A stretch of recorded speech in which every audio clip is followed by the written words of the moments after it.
Olá e sejam bem-vindos a mais um vídeo.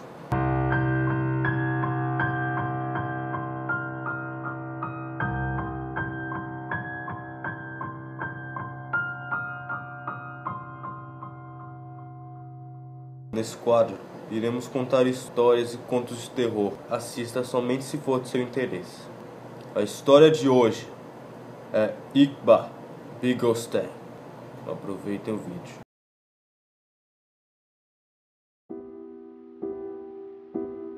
Quando eu era pequeno, eu tinha muito medo do escuro. Eu ainda tenho, mas quando eu tinha mais ou menos 6 anos, eu não conseguia passar uma noite inteira sem chorar. Até que um dos meus pais viessem para o meu quarto olhar debaixo da minha cama ou dentro do meu armário por qualquer monstro que fosse, que estivesse escondido esperando para me comer. Mesmo com o abajur, eu continuava a ver vultos se deslocando pelo meu quarto, ou rostos estranhos me observando pela janela. Meus pais davam o seu melhor para me consolar, que era apenas um pesadelo ou uma ilusão da luz. Mas na minha cabeça infantil, eu estava certo que no segundo que eu adormecesse, as coisas malvadas viriam para me pegar. Na maioria das vezes, eu apenas me escondia debaixo das cobertas até ficar tão cansado que caía no sono. Mas de vez em sempre, eu entrava em pânico com tanto vigor que eu ia correndo gritando para o quarto dos meus pais, acordando minha irmã e meu irmão no processo. Depois das situações, não tinha jeito de ninguém ter uma noite inteira de descanso. Eventualmente, depois de uma noite traumatizante em particular, meus pais tinham tido o suficiente. Infelizmente para eles entendiam a futilidade de argumentar com uma criança de 6 anos de idade. E sabiam que não conseguiriam me convencer de me livrar dos meus medos infantis pela razão ou pela lógica. Eles tinham que ser espertos. Foi a ideia da minha mãe costurar um amiguinho para dormir comigo. Ela, junto de vários pedaços aleatórios de tecido, e junto com uma máquina de costura, ela criou o que eu chamaria posteriormente de Senhor Iqbar Bigostain, ou apenas Iq, para encurtar. Iqbar era um monstro de meia, como minha mãe o chamava. Ele era bastante assustador, tenho que admitir. Honestamente, olhando para trás agora, eu estou impressionado de como minha mãe conseguiu criar algo tão estranho e perturbador. Iqbar tinha suas costuras fazendo parecer um gremlin Frankenstein, com grandes olhos de botão brancos e orelhas caídas de gato. Seus pequenos braços e pernas eram feitos de pares de meia listrado branco e preto da minha irmã, e metade de seu rosto era verde, feito de meias de futebol do meu irmão. Sua cabeça podia ser descrita como em forma de lâmpada, e sua boca era um pedaço de pano branco costurado em zigue-zague, para formar algo que parecesse com dentes afiados. Eu o amei de primeira.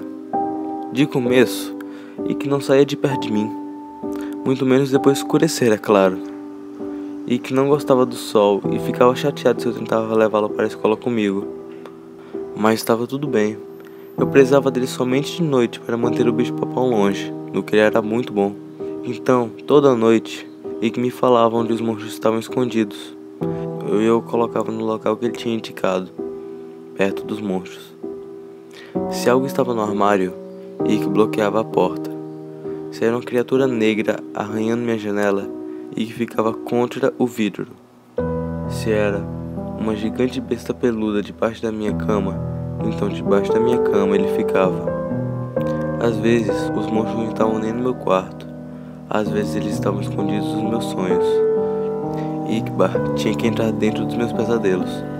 Era muito divertido trazer Iq para meu mundo dos sonhos. Ele passava horas lutando contra demônios e fantasmas.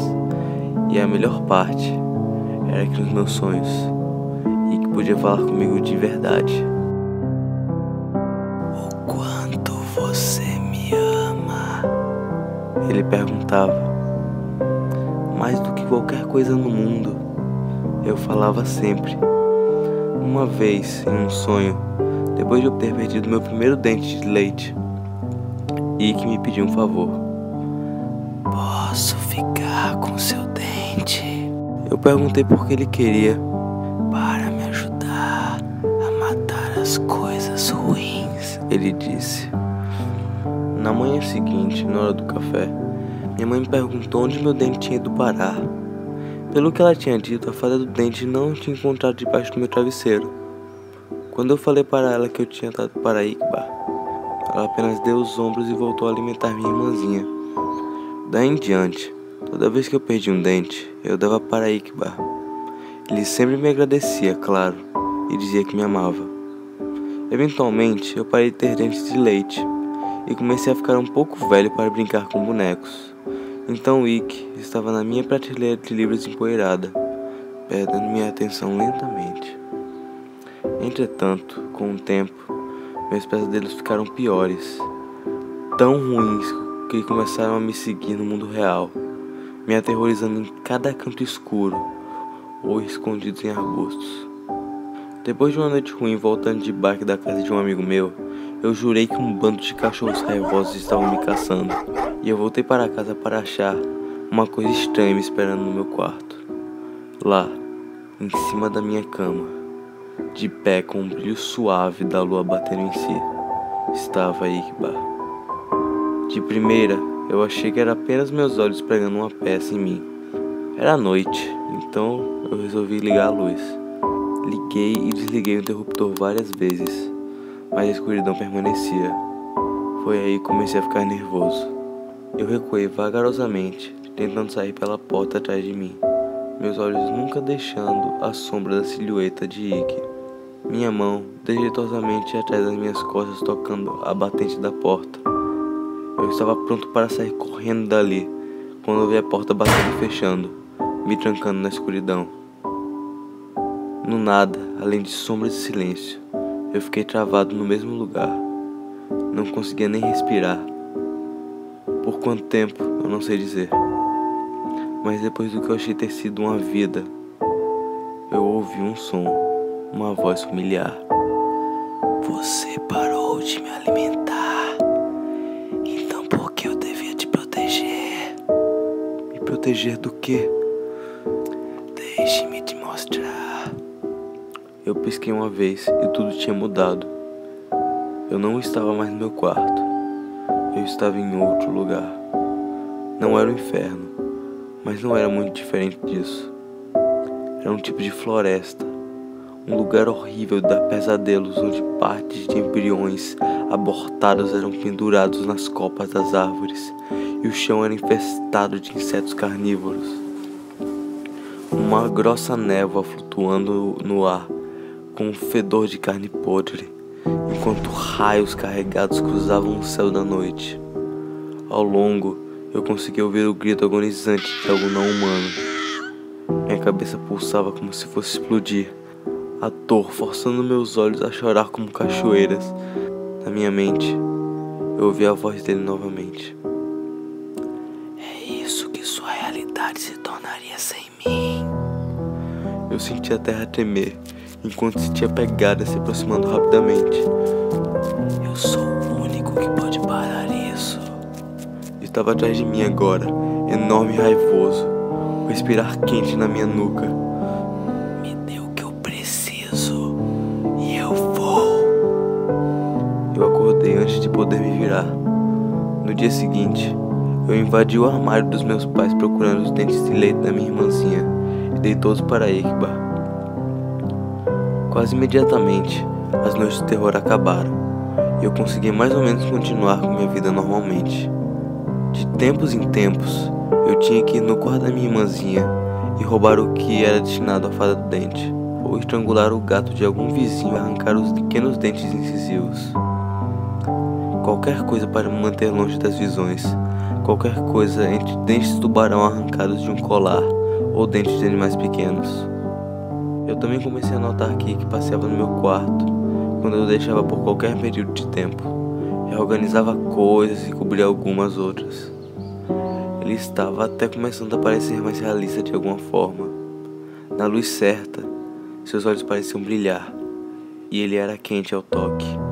Por mais que ele me assustava, eu não conseguia juntar coragem para simplesmente destruí-lo, sabendo perfeitamente bem em que situação isso me deixaria. Então, eu fui na coleta de dentes por Ikki por toda a escola e na universidade.